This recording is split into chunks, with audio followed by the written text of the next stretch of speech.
வணக்கம். உதயம் செய்திகளின் இரவு நேர பிரதான செய்திகள். முதலில் தலைப்புச் செய்திகள். உலகில் எந்தவொரு இனமும் தன்னுடைய சுயத்தோடு வாழ்வதற்கான உரிமையை கோரி நிற்பதில் தவறில்லை என்கின்றார் ஸ்ரீதரன் எம்பி. இலங்கையின் சுகாதார கட்டமைப்பை பலப்படுத்த புலம்பெயர் மக்களின் உதவிகளை பெற்றுக்கொள்ள வேண்டும், சஜித் தெரிவிப்பு.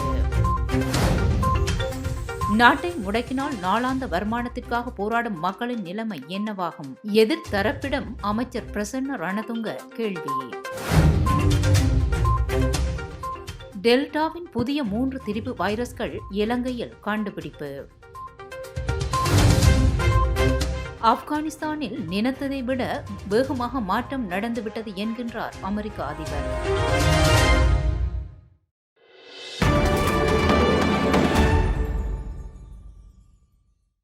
ඇත්තටම අපි දැක්කා ඊයේ පෙරේදා මේ කතානායකතුමනි කැබිනට් එකේ මේ රීෂෆල් එකක් කරලා තිබ්බා. ඇත්තටම මේ කැබිනට් රීෂෆල් එක දැක්කම අපි ගෙවල් වල යාළුවොත් එක්කම අපි සෙල්ලම් කරනවා. රෝමි කියලා තියෙනවා ගේම් එකක් කාඩ් පැක් එකක් අරන් ඕමි සෙල්ලම් කරනවා වගේ තමයි මේ කැබිනට් රීෂෆල් එක කරලා තියෙන්නේ කියලා කියන්න වෙනවා. இந்த நாட்டை ஆட்சி செய்வதும் தீர்மானங்கள் எடுப்பதும் கோமாளிகள் என்றே கூற வேண்டும் என தமிழ் தேசிய கூட்டமைப்பின் நாடாளுமன்ற உறுப்பினர் ராசமாணிக்கம் சாணக்கியன் சபையில் தெரிவித்தார். நாடாளுமன்றத்தில் இன்று கோவிட்-19 வைரஸ் தொற்று தற்காலிக ஏற்பாடுகள் சட்டமூலத்தின் 2ஆம் வாசிப்பு மீதான விவாதத்தில் உரையாற்றும் போதே அவர் இதனை கூறினார். அவர் மேலும் தெரிவிக்கையில், தற்போது அமைச்சரவை மாற்றம் ஒன்று செய்யப்பட்டுள்ளது. இதனை பார்க்கும்போது சீட்டுக்கட்டு விளையாட்டு நினைவுக்கு வருகின்றது. இதில் கோமாளிகள் 2 இருக்கும்.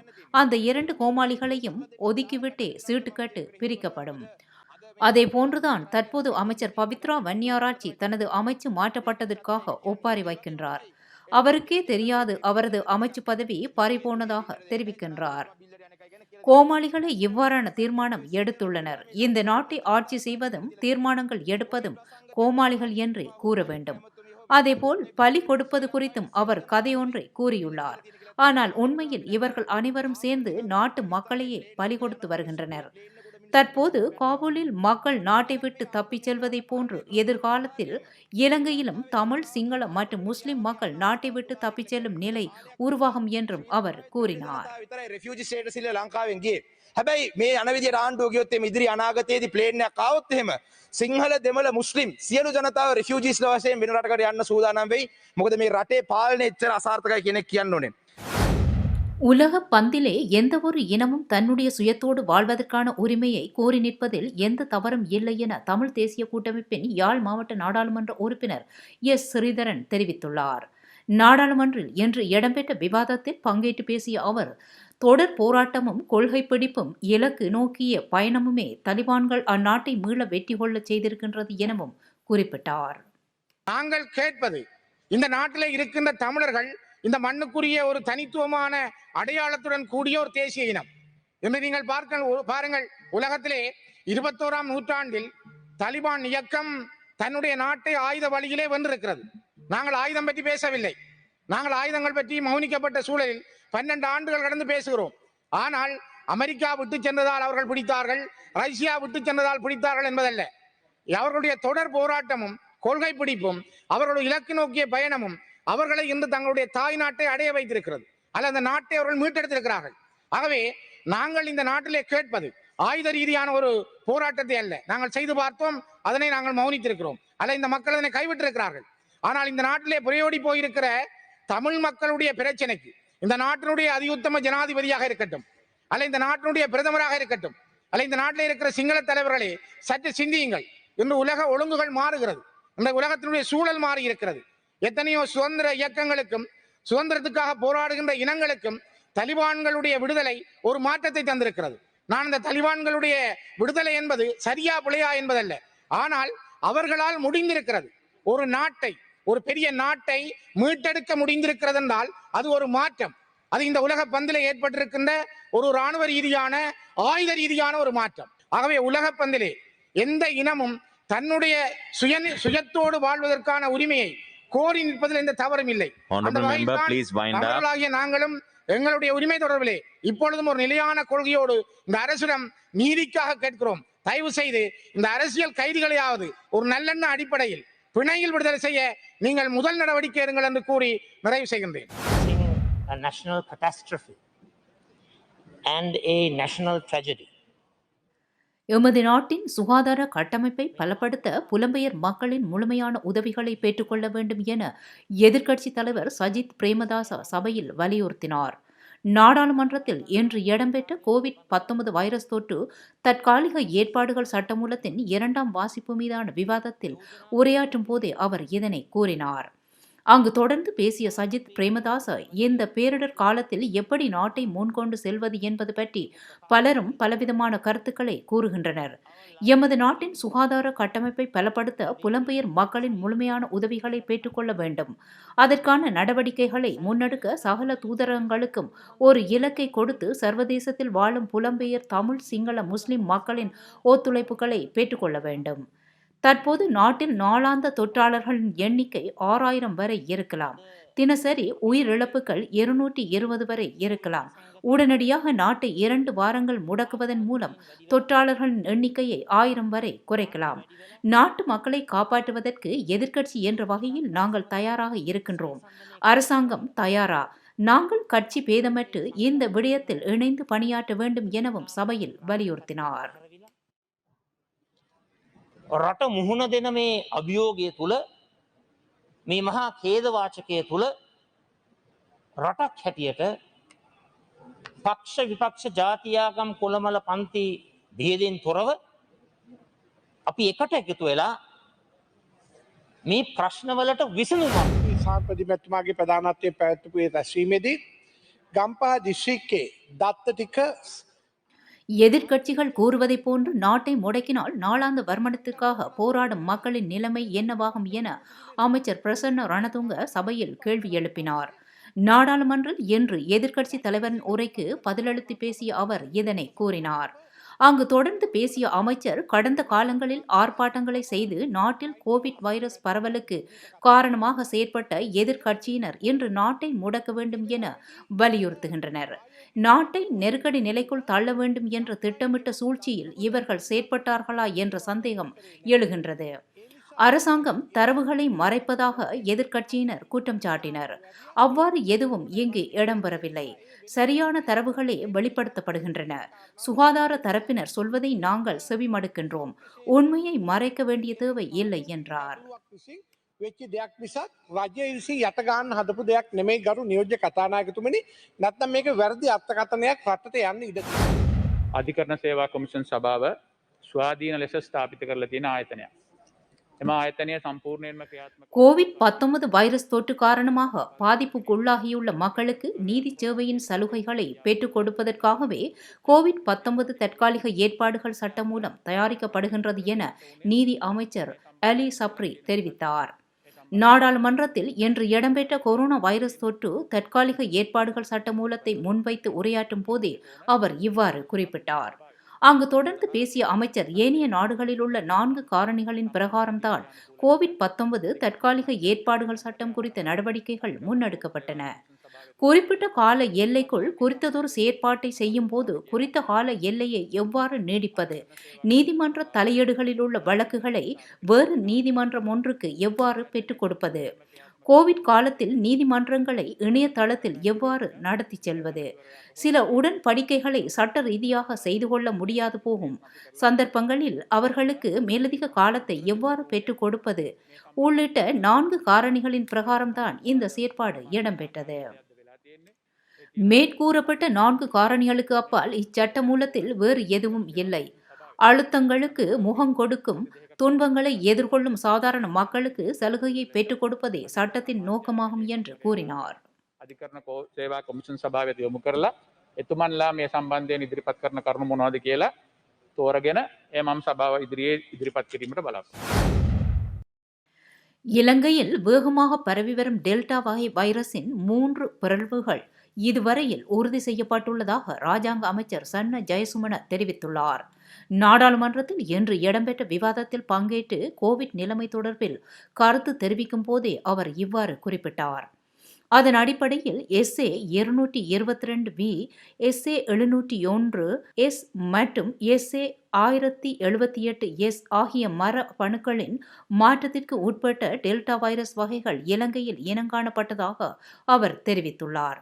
இவை டெல்டா வகையின் கூர்மையான பிறழ்வுகள் என்றும் இலங்கையில் வைரஸால் பாதிக்கப்பட்டவர்களின் எண்ணிக்கை விரைவாக உயர இதுவும் ஒரு காரணமாக இருக்கலாம் என்றும் அவர் கூறினார்.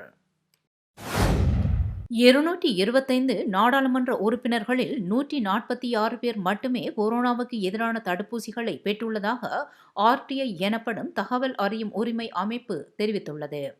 ஊடகவியலாளர் ஒருவர் எழுப்பிய கேள்விக்கு பதில் வழங்கி ஆகஸ்ட் 12ஆம் தேதி தகவல் அறியும் உரிமை அமைப்பு வெளியிட்டுள்ள அறிக்கையிலேயே இந்த விடயம் குறித்து தெரிவிக்கப்பட்டுள்ளது.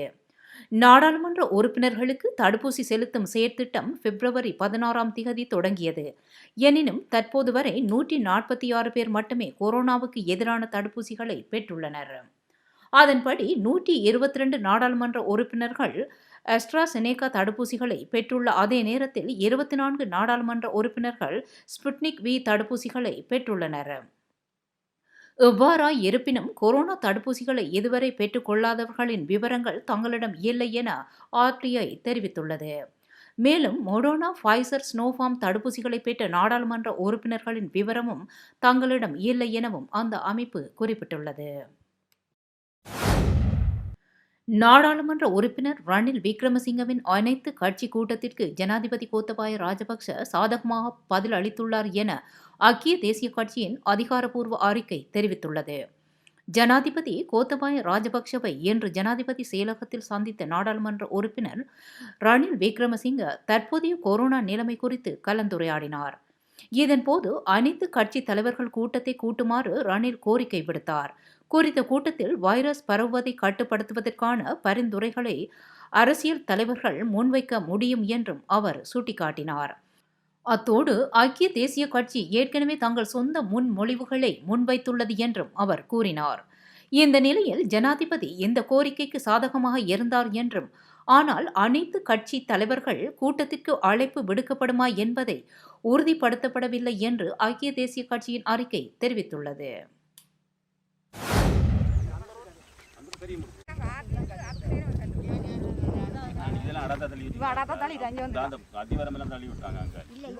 முசலி பிரதேச செயலாளர் பிரிவில் உள்ள மருதமடு கிராமத்திற்கு சொந்தமான 14.5 ஏக்கர் அரச காணியை அபகரிக்க மேற்கொள்ளப்பட்டு வந்த நடவடிக்கை தடுத்து நிறுத்தப்பட்டுள்ளது.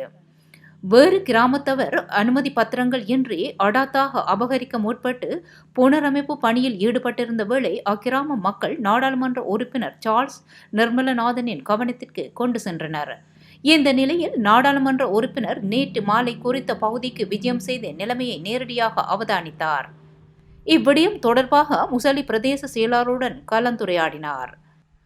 முசலி பிரதேச காணி உத்தியோகத்தர்கள் மற்றும் கிராம உத்தியோகத்தரும் அவ்விடத்திற்கு வருகை தந்து இக்காணி அரச காணியாக எல்லைப்படுத்தப்பட்ட காணி என்பதை உறுதி செய்தனர். இக்காணி அடாத்தாக பிடிக்கப்பட்டு புனரமைக்கப்பட்டு வருவதாக அரசு அதிகாரிகள் நாடாளுமன்ற உறுப்பினருக்கு தெரியப்படுத்தினர். உடனடியாக தடுத்து நிறுத்தப்பட்டு மருதமடு கிராமத்தில் காணியற்ற மக்களுக்கு உடனடியாக இக்காணிகளை பிரித்து வழங்கும்படி முசலி பிரதேச செயலாளருக்கு நாடாளுமன்ற உறுப்பினரால் பரிந்துரை செய்துள்ளமையும் குறிப்பிடத்தக்கது. நல்லூர் திருவிழாவினை முன்னிட்டு ஆலயத்தை சுற்றி ஏற்படுத்தப்பட்டிருந்த பயண தடைகளில் மாற்றத்தை ஏற்படுத்த தீர்மானிக்கப்பட்டுள்ளது.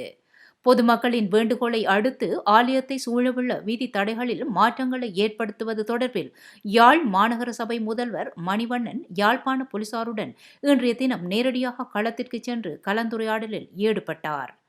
விசேட திருவிழாக்கள் மற்றும் பூசை நேரங்களை தவிர மீதி நேரங்களில் வீதி கட்டுப்பாடுகளில் தளர்வை ஏற்படுத்தவும் பொதுமக்களை ஆலய சூழலில் உள்ள கடைகளுக்கு செல்லும் வகையில் அனுமதிக்கவும் இணக்கம் காணப்பட்டது. இது தொடர்பில் விசேட ஊடக அறிவிப்பு யாழ் மாநகர சபையினால் விரைவில் வெளியிடப்படும் என எதிர்பார்க்கப்படுகிறது.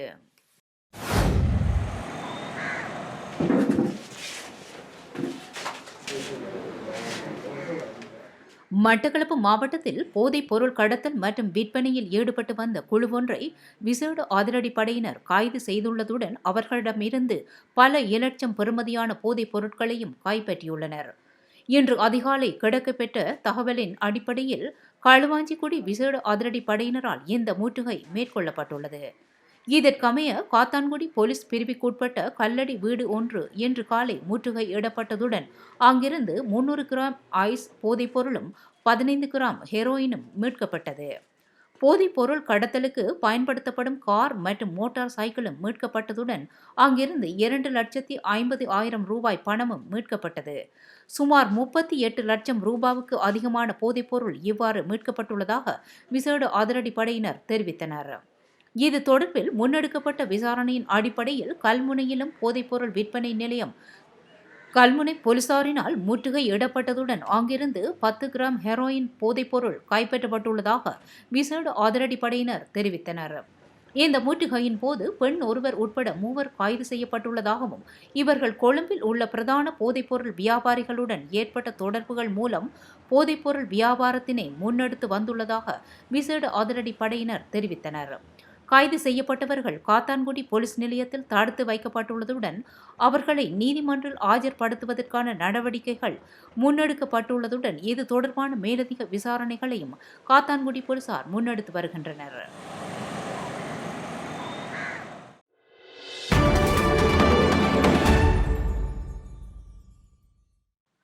பெகாசஸ் செயலி மூலம் உளவு பார்த்ததாக கூறப்படும் முறைப்பாடுகள் அடிப்படை ஆதாரம் அற்றவை என மத்திய அரசு தெரிவித்துள்ளது.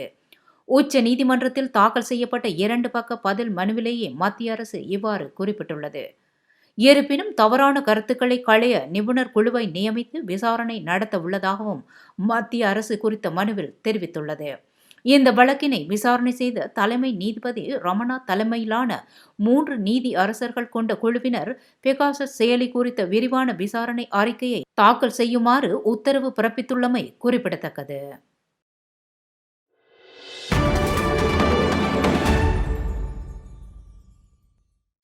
That there was never a good time to withdraw U.S. forces. That's why we're still there. We were clear-eyed about the risks. We planned for every contingency. ஆப்கானிஸ்தானில் வாழ்நாள் முழுக்க அமெரிக்க படைகள் போர் செய்து கொண்டு இருக்க முடியாது. என்னோடு இந்த போர் முடிவுக்கு வரட்டும். இனியும் ஆப்கானிஸ்தானில் நாம் போராட வேண்டியது கிடையாது. நான் என்னுடைய முடிவில் உறுதியாக இருக்கின்றேன் என்று அமெரிக்க ஜனாதிபதி ஜோ பைடன் விசேட ஊடக சந்திப்பில் உரையாற்றும் போது தெரிவித்துள்ளார். இலங்கை நேரப்படி இன்று அதிகாலை 1:30 மணியளவில் ஆப்கான் விவகாரம் குறித்து அவர் கருத்து தெரிவிக்கையில், ஆப்கானிஸ்தானில் நடக்கும் விஷயங்களை பாதுகாப்புத்துறை அதிகாரிகளுடன் இணைந்து தீவிரமாக கண்காணித்து வருகிறேன். நாங்கள் ஆப்கானிஸ்தான் நாட்டை கட்டமைக்க வேண்டும் என்று அங்கு செல்லவில்லை. அது எங்கள் பணியல்ல. ஆப்கானிஸ்தானுக்கு முக்கியமான சில குறிக்கோளுடன் சென்றோம். அல் qaedaவை முறியடிக்கவும் ஒசாமாவை பிடிக்கவும் இந்த போர் தொடுப்பு நடத்தப்பட்டது. ஆப்கானிஸ்தானில் இருந்து அமெரிக்க படைகளை வாபஸ் வாங்க எதுவும் தகுந்த நேரம் கிடையாது. எப்போது படைகளை வாபஸ் வாங்கினாலும் அதே நிலைதான். 5 வருடங்களுக்கு முன் வாபஸ் வாங்கினாலும் இப்படித்தான் நடந்து இருக்கும். 15 வருடங்களுக்கு பின் வாபஸ் வாங்கினாலும் இப்படித்தான் நடந்து இருக்கிறது. ஆப்கானிஸ்தானில் நினைத்ததை விட வேகமாக மாற்றம் நடந்துவிட்டது. ஆப்கான் படைகள் தோல்வி அடைந்துவிட்டது. ஆப்கான் ஜனாதிபதி உட்பட பல தலைவர்கள் நாட்டை விட்டு வெளியேறிவிட்டனர். ஆப்கான் அரசும் படையும் தலிபானை எதிர்க்காத போது நாம் ஏன் அவர்களை எதிர்க்க வேண்டும்? ஆப்கான் படைகளே தங்கள் நாட்டை காக்காத போது அப்படியொரு போரை நடத்த வேண்டிய அவசியம் அமெரிக்க படைகளுக்கு கிடையாது. அப்படியொரு போரில் மரணிக்க வேண்டிய அவசியம் அமெரிக்க படைகளுக்கு கிடையாது என்றார்.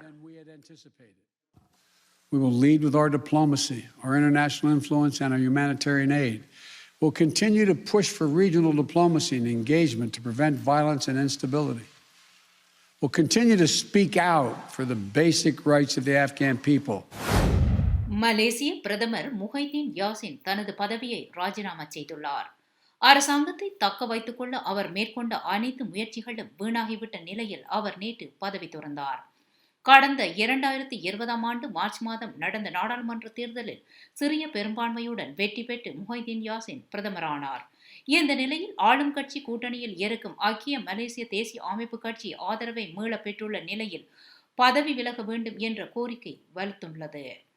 எனினும் செப்டம்பரில் நம்பிக்கை வாக்கெடுப்பு மூலம் நாடாளுமன்றத்தில் தனது பெரும்பான்மையை நிரூபிப்பதாக முஹைதீன் யாசின் கூறினார். இருப்பினும் கடந்த வெள்ளிக்கிழமை தனக்கு பெரும்பான்மை இல்லை என முஹைதீன் யாசின் ஒப்புக்கொண்டார். இதற்கு ஏற்ற வகையில் மலேசிய பிரதமர் முஹைதீன் யாசின் தனது பதவியை ராஜினாமா செய்தார். அவர் தனது ராஜினாமா கடிதத்தை மன்னர் சுல்தான் அப்துல்லாவிடம் கையளித்தார். 18 மாதங்களே பதவியில் நீடித்த முஹைதீன் யாசின் கொரோனா தொற்றை சரியான முறையில் கையாளவில்லை என கடுமையாக விமர்சிக்கப்பட்டார் என்பது குறிப்பிடத்தக்கது.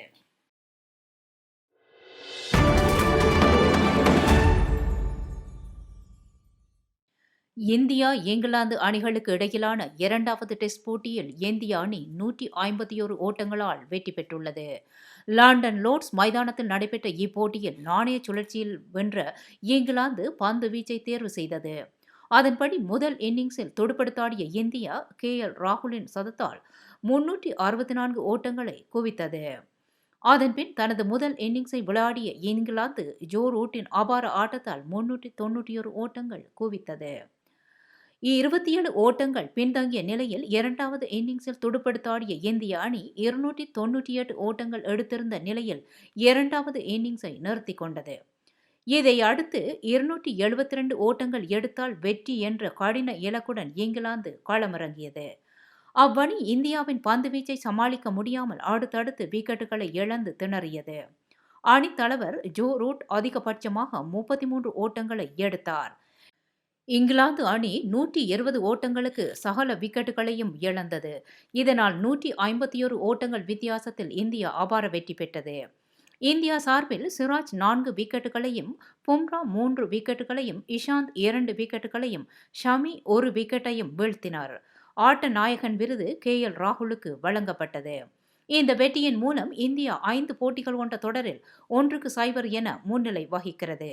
இரு அணிகளுக்கு இடையிலான 3வது டெஸ்ட் போட்டி வரும் 25ஆம் தேதி தொடங்குகிறது.